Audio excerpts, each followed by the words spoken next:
Depuis le Grand Forum du patrimoine, on interviewe un des 100 qui font le patrimoine, c'est Jérôme Barré, notre invité. Bonjour Jérôme. Bonjour, bonjour. Vous êtes avocat associé chez Yards et avec vous on va discuter un sujet brûlant, c'est la prochaine loi de finances. Une ancienne qui a été votée ou reconduite on va dire. Et puis on prépare évidemment ce nouveau budget. Mais tout d'abord un petit mot de Yards, présentez-vous. Yards, c'est un cabinet pluridisciplinaire qui est dans le domaine de la fiscalité des entreprises, dans le domaine de la fiscalité des personnes physiques privées et des familles, ce qui est plutôt ce qui me concerne, et de la fiscalité internationale, des fusions-acquisitions, du venture capital et également du droit social et aussi du contentieux des affaires. Vous voyez, D'accord, ça fait une large palette à votre disposition. C'est un grand Yards. Alors justement, on voit plusieurs de nos concitoyens qui sont inquiets, qui menacent ou peut-être préparent leur départ dans cette inquiétude, cette instabilité politique mais aussi économique et fiscale. Quel est votre regard justement sur la séquence qui vient de se dérouler ? Alors si je me place en tant que citoyen, et je n'engage que moi en disant ça, mais je pense qu'il y a beaucoup de gâchis. On est dans une situation qui est compliquée et malgré cette situation pénible, on voit que certains qui sont même pas aux manettes mais qui voudraient y être ne trouvent pas ou ne cherchent pas de consensus qui puisse être au moins un consensus économique solide, à défaut d'être meilleur, mais de façon à donner au monde et notamment à ceux qui nous prêtent de l'argent que nous sommes dans une situation qui est contenue. Ça, c'est un vrai sujet. Le deuxième sujet, c'est qu'on est encore dans la chasse, peut-être pas aux sorcières, mais dans la chasse aux riches. Et une des difficultés, c'est de faire comprendre que d'aller prendre un peu d'argent, ou même beaucoup d'argent, est-ce que ça va vraiment remplir les caisses de l'État, alors que le vrai sujet, c'est que les flux rentrent dans les caisses de l'État quand les affaires fonctionnent bien. Les économies de l'État, c'est un vaste problème, mais dont on sait qu'il est extrêmement difficile à régler, parce que la marge de manœuvre du président de la République sur ce type de sujet, ou de l'exécutif, est assez faible. C'est plutôt une question de partenaires sociaux. Tant qu'on ne s'attaquera pas aux partenaires sociaux, et en disant ça, je suis probablement iconoclaste, on n'y arrivera pas. Donc quelle est la solution que l'on peut trouver dans un monde où là c'est un peu un jeu de taquin, dès qu'on bouge une pièce, ça en fait bouger une autre, et si on en fait bouger une dernière, c'est comme ça qu'on peut se retrouver sorti du jeu, c'est ce qui est arrivé au prédécesseur de M. Bayrou. Donc comment arrive-t-on à faire ça, et comment peut-on être sage pour trouver quelque chose qui viendrait à limiter la charge, peut-être même à faire des économies, et à ne pas s'imputer strictement sur le monde des affaires, sachant que ce monde des affaires, et c'est toute la difficulté, il est varié. On a des affaires classiques, industrielles, artisanales, qui avalent beaucoup de coûts et beaucoup d'amortissements. Et puis on a aussi des fulgurances qui sont plutôt dans les activités digitales ou de services, qui représentent moins d'investissement lourd sur le plan juridique et fiscal, sur le plan de l'investissement en tant que machine, et ceux-là font des performances formidables. Alors évidemment, ce n'est pas la même chose, ce n'est pas la même règle du jeu. Si vous vous souvenez du temps de M. Le Maire, on avait voulu mettre en place un système qui faisait qu'on taxait les entreprises digitales, notamment celles qui étaient à l'étranger, mais ça rejaillissait pour des raisons d'unité européenne sur les entreprises françaises. C'est là où il faut qu'on prenne garde et qu'on arrive à trouver du discernement. On n'y arrive pas. On n'y arrive pas parce que les uns ont la soif d'une espèce d'équité sociale et les autres retiennent le sujet en disant mais on va prendre ma cassette. Donc on n'a pas trouvé cet équilibre. Si on ne cherche pas ou si on ne trouve pas cet équilibre, on n'y arrivera pas. En disant ça, c'est de la discussion de café de commerce, ça n'engage que moi. Mais tant qu'on n'aura pas un peu de sagesse là-dessus, on n'y arrivera pas. Et considérer qu'en fait on a un intérêt commun à ce que la France s'enrichisse. Certains le pensent que non et certains pensent que oui. Et là on a un schisme.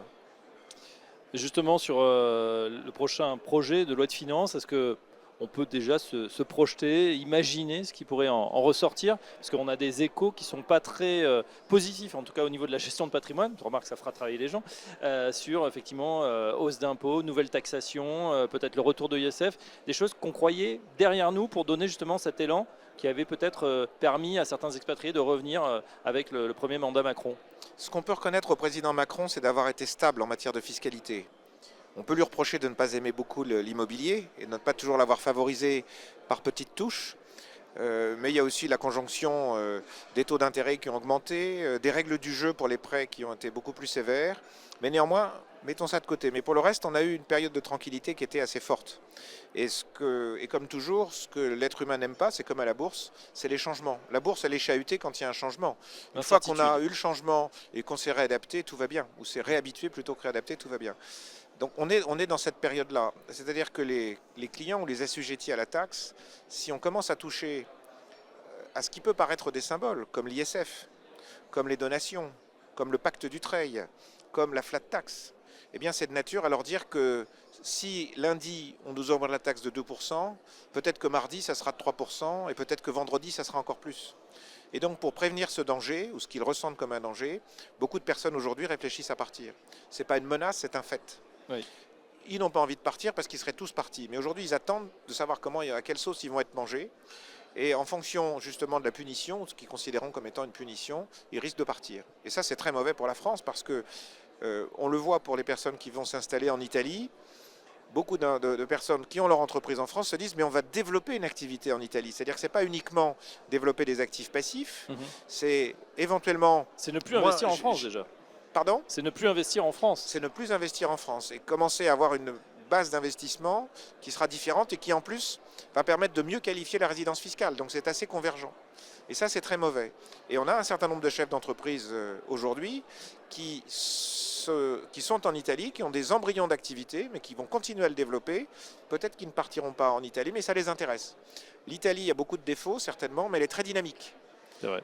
On a des chefs d'entreprise, on a des sociétés de conseil.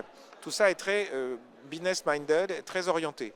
Je prends un exemple qui peut paraître un peu choquant, mais l'année dernière, nous avions une réunion à Rome sur le trust. Le vice-ministre des Finances était là en disant le trust, nous, on l'aime. On l'aime pourquoi ? Parce qu'il nous permet de détenir des entreprises, il nous permet de détenir les actifs. Nous avons signé la Convention de la Haye et nous l'avons ratifiée, ce que nous n'avons pas fait en France. Donc le trust n'est pas notre ennemi, pour autant qu'on sache ce qu'il y a dedans. Bien sûr. C'est-à-dire que ceux qui utiliseraient mal le trust se feront sanctionner. Mais de la même manière que si vous utilisez une SARL ou une SAS ou une SA pour aller faire un cambriolage et pour ne jamais déclarer votre TVA, c'est la même chose. Donc c'est jamais c'est pas le véhicule, c'est l'utilisation. Et donc on voit bien qu'on a des États, contrairement à ce que nous avions dit entre États entre 90 et 93 ou 92, où les États européens s'étaient dit pas de dumping entre nous, sauf favorisons l'Irlande qui perdait 1 à 2% de sa population par an. En fait, on est en pleine compétition. On le voit bien avec l'Allemagne, on le voit indirectement avec le Brexit, ou directement, et en Italie, c'est la même chose. Donc attention, effectivement, à peut-être pas taper trop fort. La pilule risque d'être difficile à passer. Pour vos clients, justement, chez Yards, qu'est-ce que vous leur recommandez de faire en ce moment, là, début 2025 ? On est finalement un peu sur la sellette. Alors l'année dernière, on a eu un peu chaud parce que il y a eu des distributions qui étaient des distributions à caractère fiscal pour justement maintenir cette flat tax. Il faut rappeler quand même que ce qu'on appelle la flat tax, qui n'est pas tout à fait flat, mais avec ses 12,8 de taxation et ses 17,2 de, entre guillemets, contribution charge sociale, elle passait à 34 avec la contribution exceptionnelle sur les hauts revenus, pour justement les hauts revenus. Donc c'était quelque chose qui n'est pas négligeable. On est quand même à 34%. Les valeurs les plus élevées sont à 40%. Là, il est envisagé, et c'est dans le bruit on le sent, on l'entend dans le tuyau, hein, il est envisagé de rajouter entre 3 et 5%.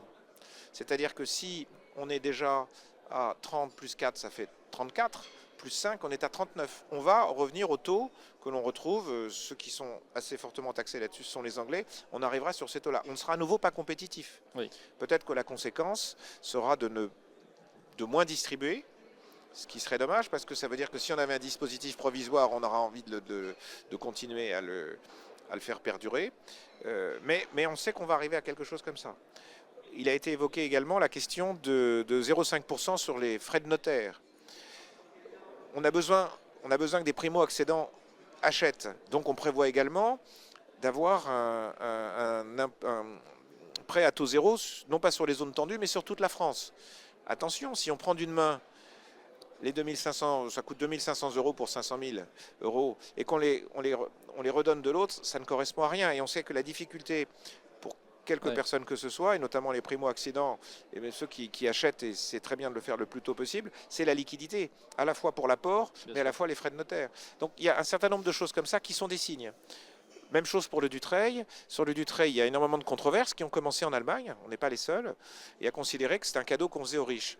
La réalité du Dutreil, c'est l'anticipation.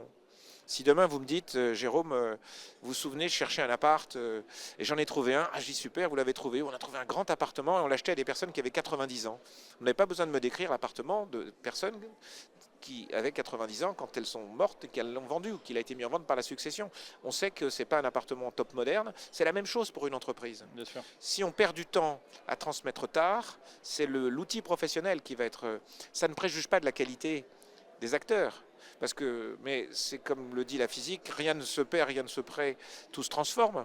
C'est-à-dire que, mais plus on attend, et puis c'est pas quand on a 90 ans qu'on va donner à des personnes qui ont 30 ans, qui ont 60 ans. Donc on retient anticipation une fois de plus, essayer de se préparer Voilà. malgré un environnement fiscal un petit peu mouvant en ce moment. Merci Jérôme Barré, je rappelle que vous êtes avocat associé chez Yards, vous faites partie des 100 qui font le patrimoine et à très bientôt sur Décideur Patrimoine.